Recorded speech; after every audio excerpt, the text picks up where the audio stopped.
Stephen Miller, this vile little homunculus here. Oh my God.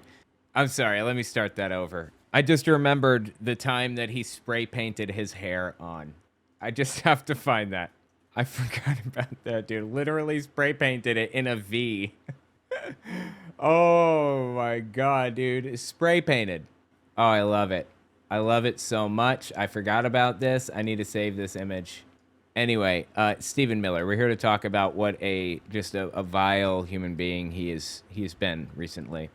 Listen to what he said here. This is at the White House, right outside of it or somewhere in there.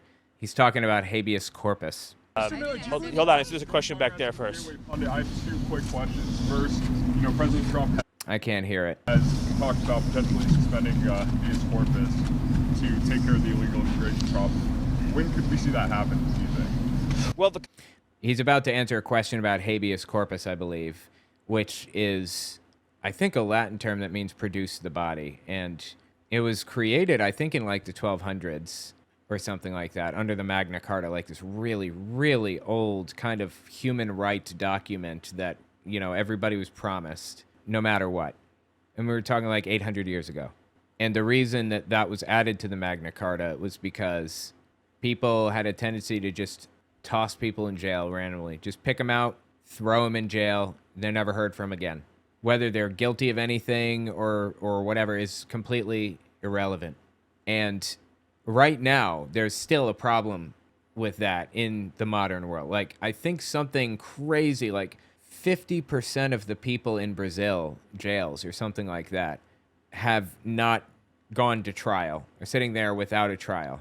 So habeas corpus is built into our Constitution, and it is a guarantee that if we are detained or arrested or whatever, we have a right to a trial, a hearing, to determine if we are the right person. It's due process, habeas corpus. And Stephen Miller, literal Nazi, like actually Nazi, like somebody who believes, in white supremacy and white pride and all that. Like he'd be walking around with a KKK outfit if we were around 100 years ago. That kind of person. He's going to argue against due process, against habeas corpus, because he wants to just throw people in jail randomly. No trial, no nothing. Well, the Constitution is clear, and that, of course, is the supreme law of the land, that the privilege of the writ of habeas corpus can be suspended in a time of invasion. So I would say that's an option we're actively looking at. But we're not being invaded. And also, that shouldn't be in there anyway, in my personal opinion. You should always be entitled to a hearing, period. Not instantaneously, but within 10 days, say. You should be given a hearing to determine if you really are who you say you are. This guy is coming up with reasons to be able to just throw people in jail randomly that he doesn't like for any reason. That is so disturbing, it's ridiculous. Look, a lot of it depends on whether the courts do the right thing or not. At the end of the day, Congress passed a body of law known as the Immigration and Nationality Act, which stripped Article 3 courts, that's the judicial branch, of jurisdiction over immigration cases. So Congress actually passed, it's called jurisdiction stripping legislation. It passed a number of laws that say that the Article 3 courts aren't even allowed to be involved in immigration cases. Many of you probably don't know this. I'll give you a good example. Are you familiar with the term temporary protected status, or TPS, right? Yeah. That's when a court basically says you cannot deport this guy because he's going through a trial right now and we're figuring it out, or whatever. A billion different reasons for protected status. So, by statute, the courts are stripped of jurisdiction from overruling a presidential determination or a secretarial determination on TPS when the Secretary of Homeland Security makes that determination. So is he saying that, I'm not even sure if what he's saying is true, but let's just assume for a moment, is he saying that there are some edge cases in which the judicial branch does not act as a check on presidential power? That is to say, the judicial branch has no authority over the president or any acts that he does, no matter what, in any situation. He's using one little edge case of something that could happen maybe, and he's saying that this is the rule. Are you kidding me right now? Really? Did that spray paint leak into your fucking brain? What happened? No, he knows what he's doing. Like I said, he's a Nazi. He knows. The judicial branch, their whole purpose is to vote on or to like determine the legality of certain things that the president does, that Congress does, that whatever. That is the point. It's called judicial review, and every modern democracy has it, including Israel. They all have judicial review.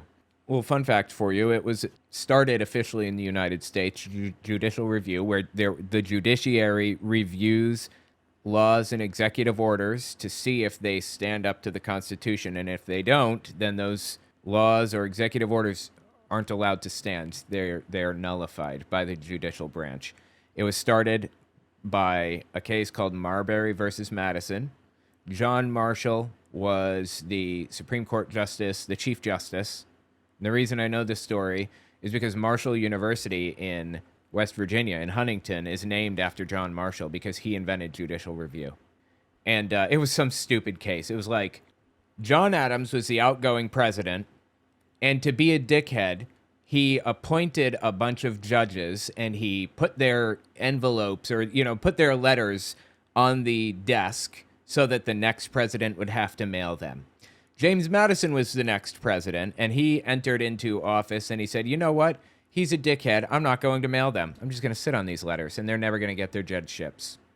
So one of the people, Marbury, one of the judges that was appointed by John Adams, sued the president, sued James Madison under, I believe, a writ of mandamus, which basically means it's a requirement. You must act. You must turn over the documents. You must move forward with things or whatever. And John Marshall, in his King Solomon wisdom, said, no, we're not going to do that. I'm ruling in favor of the president. And by doing that, though he was wrong in that case, he established the fact that he has authority over what the president does, and he wasn't going to be challenged on it because the president agreed with the decision. Anyway, that's judicial review. That's where it came from. That's how long it's been around, since the very earliest days of democracy in the United States. That's the point. And Stephen Miller and a bunch of these other extremist nutcases, white nationalists, Christian nationalists, Nazis, they're trying to establish something that they call unitary executive theory, which basically says judicial review is invalid. The United States is not built off of that, and we don't have any checks and balances. I'm not even being hyperbolic. This is really what they're saying. This is really what Stephen Miller believes.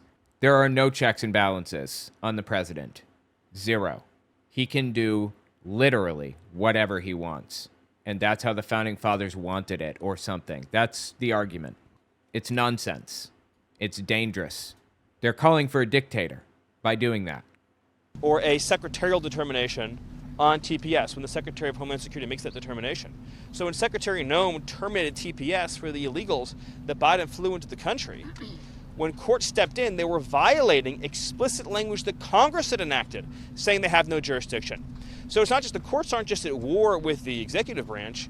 The courts are at war, these radical rogue judges, with the legislative branch as well, too. So all of that will inform the choices the president ultimately makes, yeah.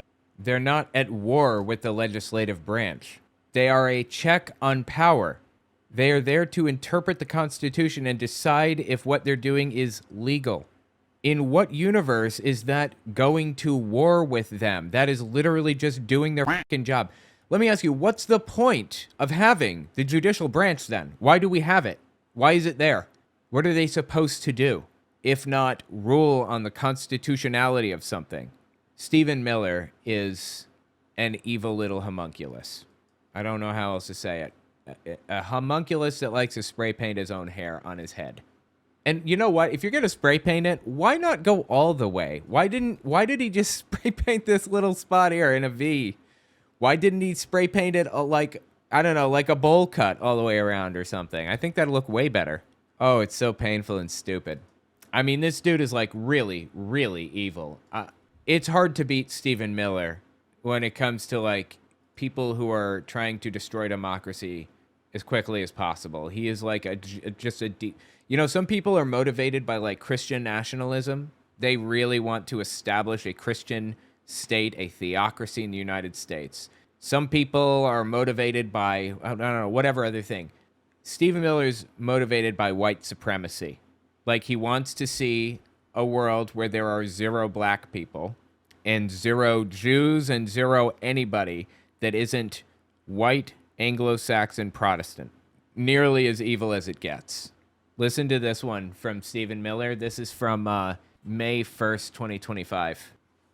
Children will be taught to love America. Children will be taught to be patriots. Children will be taught civic values for schools that want federal taxpayer funding. So he's saying we're going to destroy the education system unless these schools, certainly going to be the poorer schools that are forced into doing this, brainwash children, fully brainwash them, like alter their curriculums to teach about how great Donald Trump is.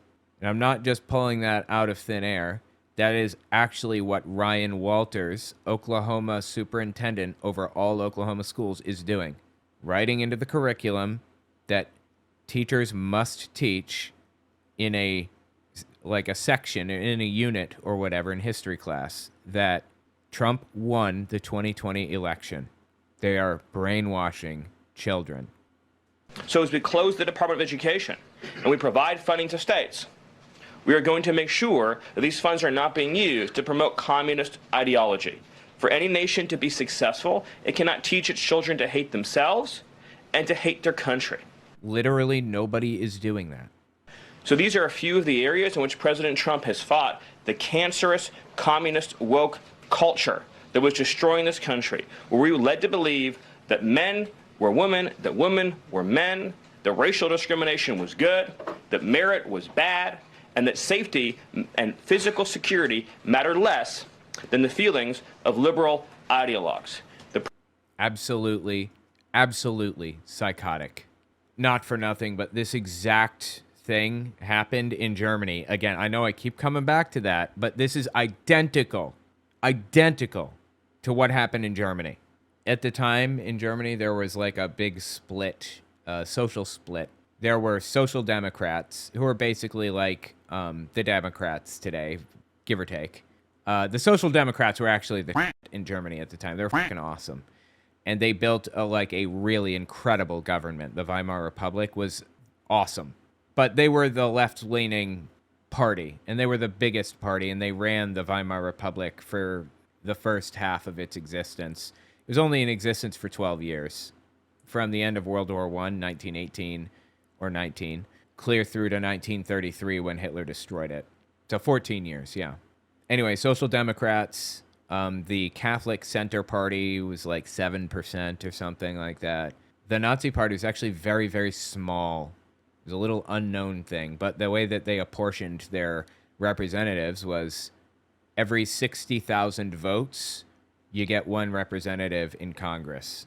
So like if the Nazi Party nationally gets 240,000 votes, then they get 4 congressmen. Tends to favor extremists, that system does. Anyway, the Nazi Party eventually grew larger and larger. But the point that I'm getting to here is there were a billion little tiny parties, little fractured pieces. And society was fractured in a similar way. People would, go to a social democrat church. They would go to social democrat sewing circles. Their kids would be, social democrat Boy Scouts equivalent. And then you'd have the communists. You'd have the communist Boy Scouts, the communist sewing circles, the communist trash guys. I mean, it was really, really fragmented. And a lot of these circles just kept to themselves. The Hitler Youth, eventually when the Nazi Party started to get popular, they created the Hitler Youth.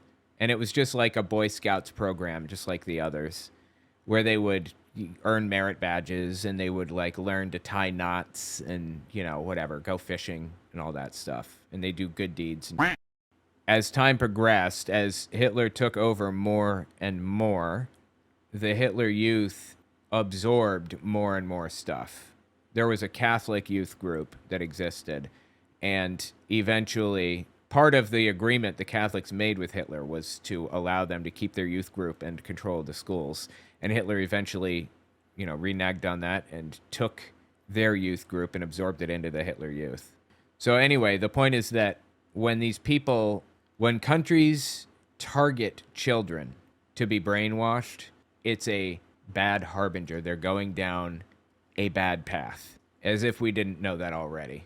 Here's a prime example of what I'm talking about. This is Flashpoint. It's on Kenneth Copeland's TV network, the Victory Channel. You know, when we look back on Hitler, Hitler went for the youth. The enemy always goes for the youth. Dude, yeah. It's so on point, it's ridiculous. Hitler went for the youth. The enemy always goes for the youth. We must take up arms and go for our youth. Did you just call yourself the enemy? Arms of the truth and of godly principles. But anyway, the enemy always goes for the youth. That's the bottom line here. The enemy always goes for the youth. For schools that want federal taxpayer funding.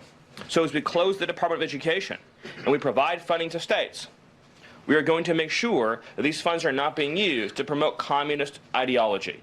Yeah, that was another thing. When Hitler took power, he started demonizing communists like you wouldn't believe. Actually, he didn't start out hating communists. It wasn't until about 1920. I'm reading his biography right now by Ian Kershaw. It wasn't until about 1920, when he was already, embedded in the what would eventually be the Nazi Party, that he started talking about communists, or Bolsheviks as he called them. In fairness, communists at the time were violent extremists that were Nazis' equals for all intents and purposes. They were not good people at all at that time and place. But, oh yeah, here's another little fun fact for you, slightly off subject, but it's interesting. The Pope before Francis, Pope Benedict, he was in the Hitler Youth. He got into an argument with Richard Dawkins on the twit, and I don't remember what it was. It was over something stupid the Pope was wrong about. Oh, I think Richard Dawkins said the Catholic Church cooperated with the Nazis in World War II or something, and that's totally 100% true. They absolutely did. And the Pope, shot back, no, they didn't, and you're an idiot, and so on and so forth. And Richard Dawkins basically said, this coming from one of the Hitler Youth, ouch. He was exonerated after the fact. Every kid was in the Hitler Youth, but anyway. I checked this clip out. This is Stephen Miller again. Millions more that were allowed to either fly into the country or overstay their visas. It is a clear and present danger to the national security of this country, and we have federal judges telling President Trump that he can't deport these threats from our communities? Nobody said that. Trump has always been allowed to deport people or whatever, but they have to be given due process. We have to make sure that we are actually deporting the correct person. We have to present it to an objective arbiter who can look at the evidence presented by ICE or whoever and this objective arbiter can say, okay, yeah, I think you're right. I think this person is a terrorist or a criminal or whatever, and does deserve to be deported. That's how this works. This is how it's worked since day one in the United States. He knows that. Oh yeah, and I'm sorry, one more thing. Immigrants are not threats to our communities. He's conflating criminals with regular old immigrant people that flew over here from wherever and are just living here now. These threats from our communities? This is the choice facing every American. Either we all side and get behind President Trump to remove these terrorists from our communities, or we let a rogue, radical left judiciary shut down the machinery of our national security apparatus. President Trump is going to see this through to his conclusion, and we will find and remove every terrorist from this country, and President Trump will make this nation safer than ever before, and he'll do it over the fighting and opposition of the Democrat Party, over the fighting and opposition of the communist left-wing judges, over the fighting and opposition of the far-left federal bureaucracy. He will not be deterred, Sean. He will see this through, I promise you. Absolutely fucking psychotic. There's no invasion, there's no danger, there are no terrorists or whatever. And you cannot convince me that he doesn't know that. Some of these people that I cover, I can't tell if they're just dumb as dog or if they're lying. Sometimes I can't quite tell with Donald Trump. Is he dumb as dog or what? What's going on? Stephen Miller, lying. Clear as day. Ben Shapiro, lying. Couldn't be clearer for those two people, for example. They know what they're doing, and they're doing it intentionally. They're deceiving people knowingly, in my opinion. Since we're talking about habeas corpus and all of that, just check this one out. This is attorney Brad Dacus, I think, explaining why immigrants don't deserve due process. If people say, oh, that's, they should be entitled to due process. Well, no, case law says clearly they're not entitled to the same due process protections as U.S. citizens. What the f are you smoking? What case law do you think you read that says that people under U.S. jurisdiction are not entitled to the protections of the Constitution? There is no case law that could erase the Constitution. Or people who are here illegally. In fact, there's, of course, you have the Secretary of State, and the State Department has tremendous breadth and authority pursuant to the interests and the protection of the interests of the United States to deport people immediately, even people who are here legally as immigrants. Yeah, as long as it's determined they actually are who we think they are. For example, you don't have a cousin who was arrested by cops. He gave his cousin's name, another cousin, a different cousin, unrelated. He gave his other cousin's name to the cops so that he wouldn't be put in there for longer because he had a warrant out for his arrest. They had him in the system as his cousin for like ever. That's why due process is so incredibly important. Make sure they are who they say they are. They really did what they said, what was claimed about them or whatever. And Republicans are trying to create nuance, or really it's MAGA. MAGA-Batamians are trying to create nuance in this. Like, do people who are like undocumented, do they get protections under the Constitution the same as us? There's no nuance here. Yes, they do. They have always gotten this protection under the Constitution. There is no like gray area here.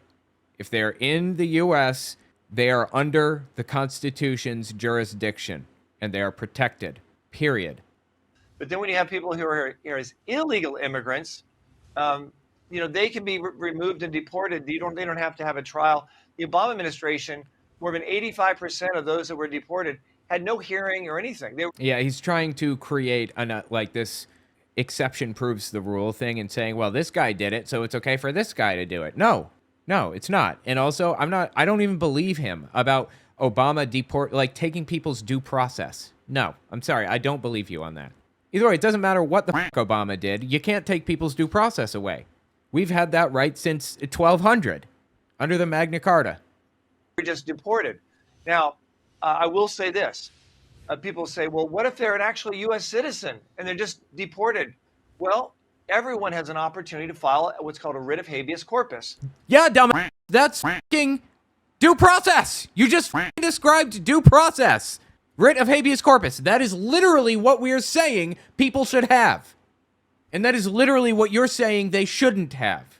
How do you promise due process to U.S. citizens but not to non-citizens? How the f*** do you know if they're not citizens? If you don't send them through due process? God, he's an attorney. He knows this. He knows he's lying. You cannot tell me that he doesn't. So if I'm suddenly going to be deported, I can call my attorney. He can file a writ of habeas corpus, show my driver's license, show my birth certificate. Boom, I'm safe. Yeah, again, that's due process. You know that. So we even have some due process to prevent these things from happening when we're dealing with alleged illegal immigrant. But that's the problem. We don't. That's what we're saying. Trump is taking that ability away. Trump has removed people's ability to show you their license or whatever to prove that they're this person or that person or whatever else. That's what we're all complaining about. He knows that. Colossal. He's complicit. This is a complicit person. He is complicit in violating people's rights upside down, backward, and forward. And in a just world, when Democrats take control of the government again, which they absolutely will, sooner rather than later, he'll be in prison too, right alongside Tom Homan. And, well, Rudy Giuliani's been kind of quiet lately, but him too for all the other that he did. Donald Trump probably won't see time, but all of his little minions will. Pam Bondi, Caroline Leavitt, and all of those people. In a just world, we will see those people in prison. Tell me what you think about it.